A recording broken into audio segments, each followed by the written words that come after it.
नमस्कार। एम्स भोपाल द्वारा आयोजित बेसिक लाइफ सपोर्ट प्रशिक्षण में आपका स्वागत है।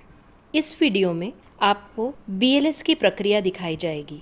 वीडियो को ध्यानपूर्वक देखने के पश्चात आप CPR मतलब कार्डियो पल्मोनरी रिससिटेशन के क्रम को जानेंगे। बेसिक लाइफ सपोर्ट की आवश्यकता कहीं भी कभी भी पड़ सकती है।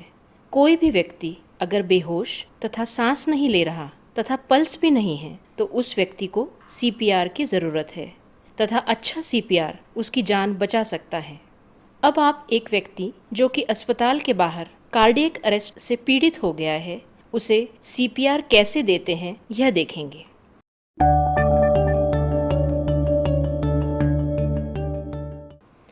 सबसे पहले मरीज का रिस्पॉन्स और सांस की जांच कीजिए। मरीज के कंधे छाती को दबाकर पुकारें, क्या आप ठीक हैं? इसी के साथ देखें कि क्या मरीज की सांस चल रही है। यदि मरीज प्रतिक्रिया नहीं दे रहा अथवा सांस ठीक से नहीं चल रही है तो इमरजेंसी रिस्पॉन्स सिस्टम तथा 108 को एक्टिवेट करें। उन्हें ऑटोमेटेड एक्सटर्नल डिफिब्रिलेटर यानी कि AED भी लाने के लिए कहें। इसके तुरंत बाद मरीज की कैरोटिड आर्टरी की पल्स चेक कर लें। पल्स चेक करने में कम से कम 5 सेकंड तथा ज़्यादा से ज़्यादा 10 सेकंड से अधिक समय ना लें। कैरोटिड आर्टरी पर नब्ज का पता लगाने के लिए 2 या 3 उंगलियों से पहले ट्रेकिया का पता करें और फिर धीरे धीरे उंगलियों को एक तरफ खिसकाते हुए स्टर्नोक्लीडोमास्टोइड मसल के ग्रूव में लाएं। अगर कैरोटिड पल्स नहीं मिल रही है तो तुरंत CPR शुरू करें। CPR के 3 स्टेप्स C, A, B क्रम में करने हैं। C का मतलब चेस्ट कंप्रेशन, A यानी एयरवे और B यानी ब्रीदिंग। चेस्ट कंप्रेशन देने की जगह निश्चित कर लें। यह जगह 2 निप्पल को जोड़ने वाली लाइन पर स्टर्नम के ऊपरी 2/3 तथा निचले 1/3 हिस्से के पॉइंट पर होती है।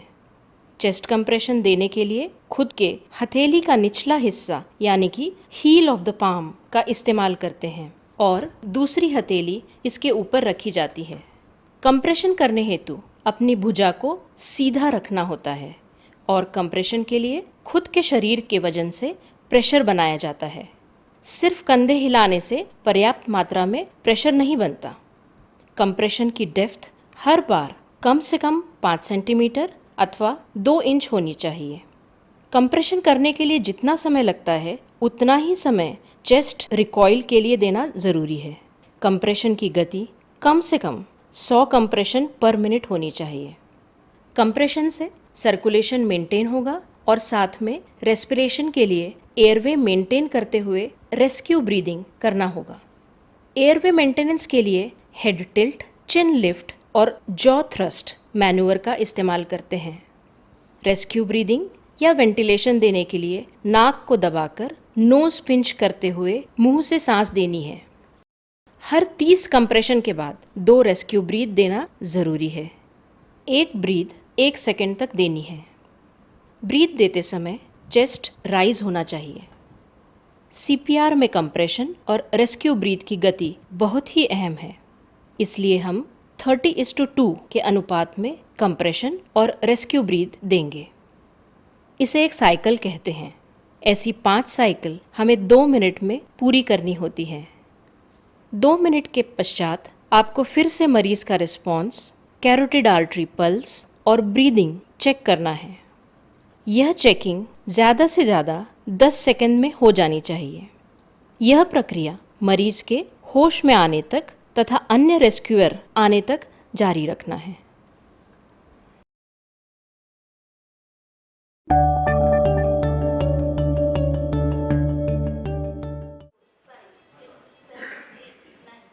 अब EMR टीम के सदस्य AED लेकर आ गए हैं। AED को मरीज के करीब रखें। AED चलाने वाला बचावकर्ता भी नज़दीक रहे ताकि AED के कंट्रोल्स नज़दीक रहेंगे और पैड लगाना भी आसान होगा। इस बीच पहला बचावकर्ता CPR जारी ही रखेगा। अब दूसरा बचावकर्ता AED को खोलकर उसके पैड्स उचित जगह पर रखेगा। एक pad right half of sternum just below the clavicle रखें और दूसरे पैड को लेफ्ट साइड के निपल के बाजू में रखें। अब AED रिदम एनालिसिस करेगा। Evaluating heart rhythm. उतने समय के लिए सीपीआर को रोकना है। Do not touch patients. अब एईडी द्वारा दिए गए सूचना एवं निर्देशों का पालन करें। यदि शॉक इंडिकेटेड हो तो ही शॉक का बटन दबाएं। Preparing to shock. Everyone clear. Press flashing button.